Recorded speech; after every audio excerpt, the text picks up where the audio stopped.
زمین سے اوپر جا کر جب کسی چیز کو چھوڑا جاتا ہے تو زمین اسے اپنی طرف ایک فورس سے کشش کر لیتی ہے۔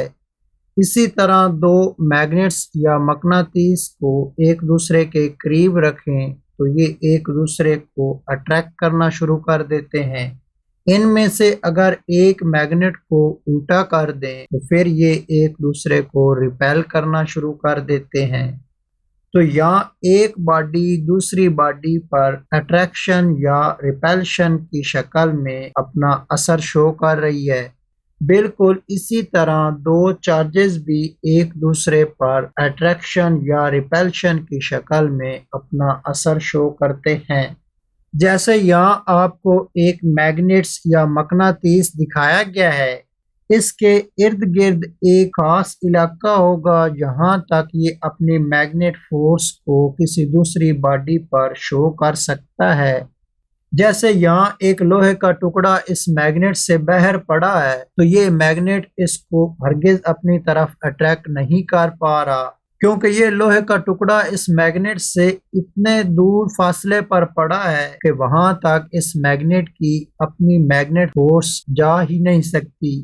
جب اس لوہے کے ٹکڑے کو اس میگنیٹ کے قریب لایا جاتا ہے تو پھر یہ اس آبجیکٹ کو اپنی طرف کشش کر لیتا ہے، کیونکہ اب اس لوہے کے آبجیکٹ کو اتنے فاصلے پر رکھا گیا ہے کہ وہاں تک اس میگنیٹ کی میگنیٹ فورس عمل کر سکی ہے۔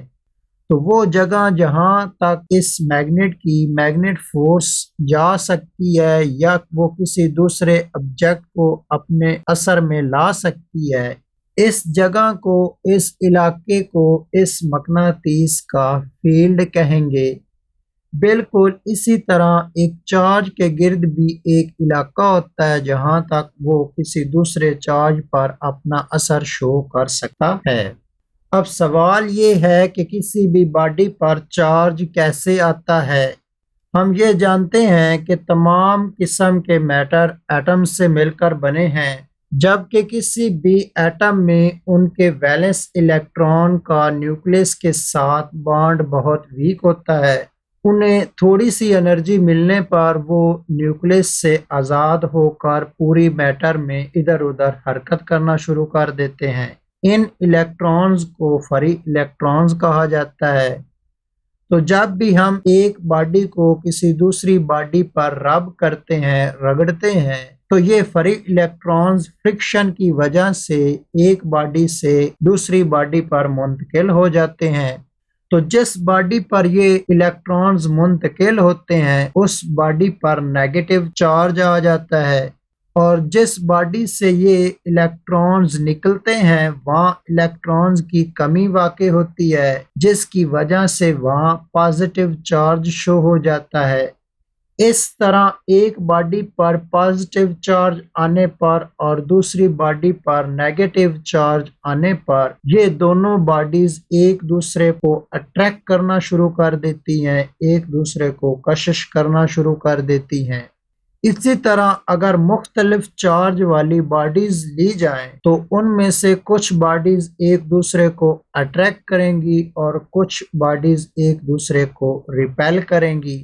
جیسے اگر ہم اپنے بالوں میں کچھ دیر کنگھی کریں اور اسے کاغذ کے چھوٹے چھوٹے ٹکڑوں کے قریب لے جائیں تو کاغذ کے چھوٹے چھوٹے ٹکڑے اس کنگھی کے ساتھ چمٹ جاتے ہیں۔ یہ فینامنا بھی چارجز کی وجہ سے ہی ہے۔ تو چارج کو ہم اس طرح ڈیفائن کر سکتے ہیں کہ کسی بھی جسم کا کسی دوسرے جسم کو کشش یا دفع کرنے کی صلاحیت کو چارج کہتے ہیں۔ چارج کی دو مین ٹائپس ہیں، ایک پازیٹیو چارج اور دوسری قسم نیگیٹو چارج ہے۔ چارج کا یونٹ کولم ہے۔ یہاں آپ کو شیشے کا ایک بہت بڑا فٹ بال دکھایا گیا ہے۔ اس کے سنٹر میں ایک بلب جل رہا ہے۔ اس بلب سے لائٹ نکل کر اس فٹ بال کی دیواروں کی طرف آ رہی ہے۔ تو جتنی لائٹ لیفٹ ہینڈ سائڈ کی طرف جائے گی اتنی ہی لائٹ رائٹ ہینڈ سائڈ کی طرف جائے گی۔ جتنی لائٹ اوپر جائے گی اتنی ہی لائٹ اس بلب سے نیچے کی طرف آئے گی۔ جتنی لائٹ آگے کی طرف آئے گی اتنی ہی لائٹ اس بلب کی پیچھے کی طرف جائے گی، تو 3 ڈیمینشنلی ہر طرف ایک جیسی برابر لائٹ جائے گی۔ اسی طرح کوئی بھی چارج ہو، چاہے وہ پازیٹیو چارج ہو یا نیگیٹو چارج ہو، اس سے بھی ایک خاص طرح کی انرجی نکلتی ہے جو ہر طرف 3 ڈیمینشنلی ایک جیسی منتقل ہوتی ہے۔ اس انرجی کو اس چارج کا الیکٹرک فیلڈ کہتے ہیں۔ تو کوئی بھی چارج جو اپنا فیلڈ پیدا کرتا ہے، اس چارج کو سورس چارج کہیں گے۔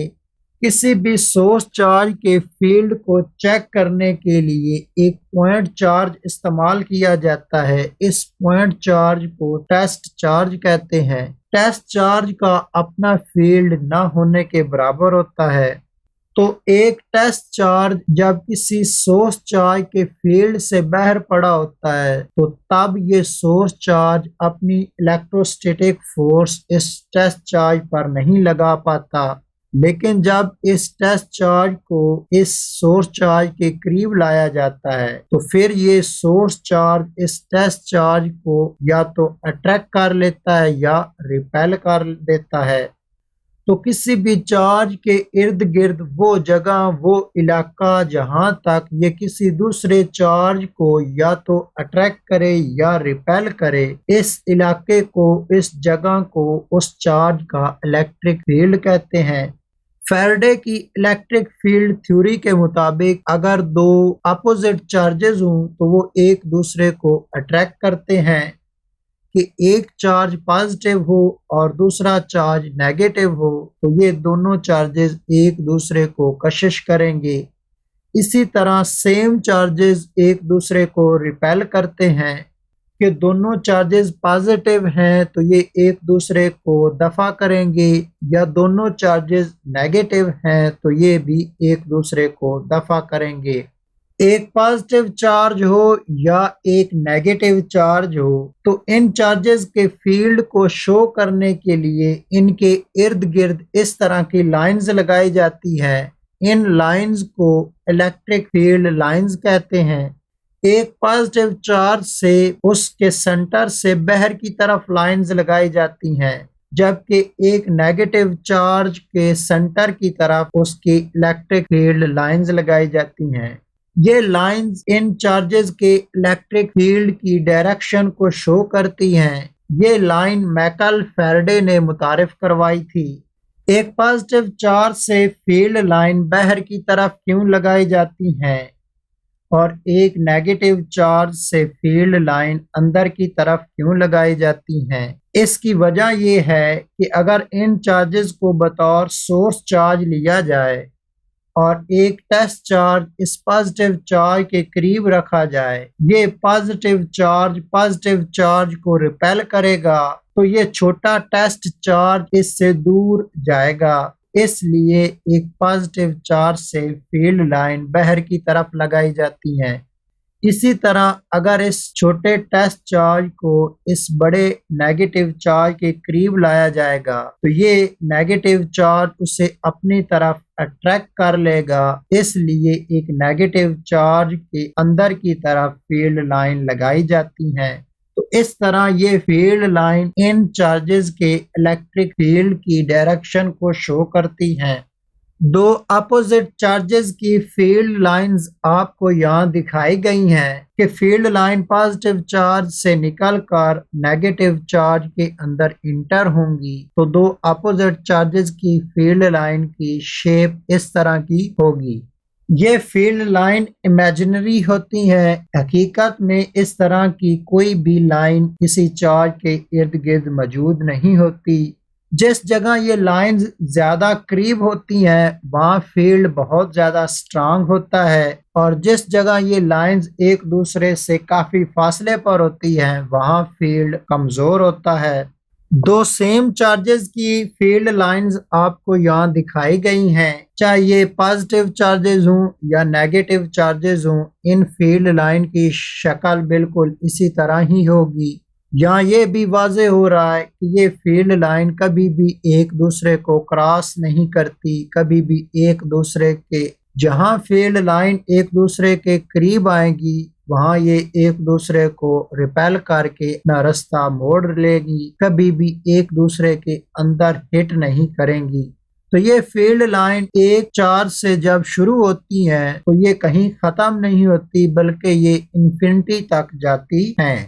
کسی بھی چارج سے جتنی فیلڈ لائنز نکلیں گی اتنا ہی اس پر چارج موجود ہوگا۔ اگر کسی چارج سے فیلڈ لائن کم نکل رہی ہیں تو اس پر چارج کی مقدار بھی کم ہوگی۔